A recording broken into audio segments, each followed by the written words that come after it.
নড়াইলে বীরশ্রেষ্ঠ ল্যান্স নায়ক নূর মোহাম্মদ শেখের ৮৯তম জন্মবার্ষিকী পালিত হয়েছে। সকালে বীরশ্রেষ্ঠ শহীদ নূর মোহাম্মদ শেখ ট্রাস্ট ও জেলা প্রশাসনের উদ্যোগে এই আয়োজন করা হয়। এ সময় শহীদদের স্মৃতিস্তম্ভে প্রশাসনের পাশাপাশি বীরশ্রেষ্ঠ শহীদ নূর মোহাম্মদ শেখ ট্রাস্ট সহ বিভিন্ন সংগঠনের পক্ষ থেকে পুষ্পস্তবক অর্পণ করা হয়।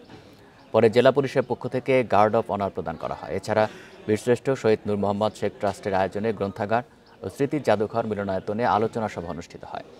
এ সময় তার পরিবারের সদস্যসহ বিভিন্ন শ্রেণী পেশার মানুষ উপস্থিত ছিলেন।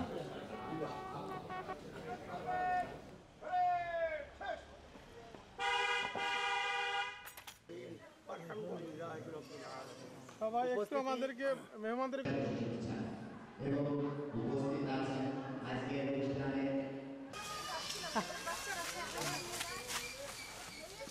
হ্যালো।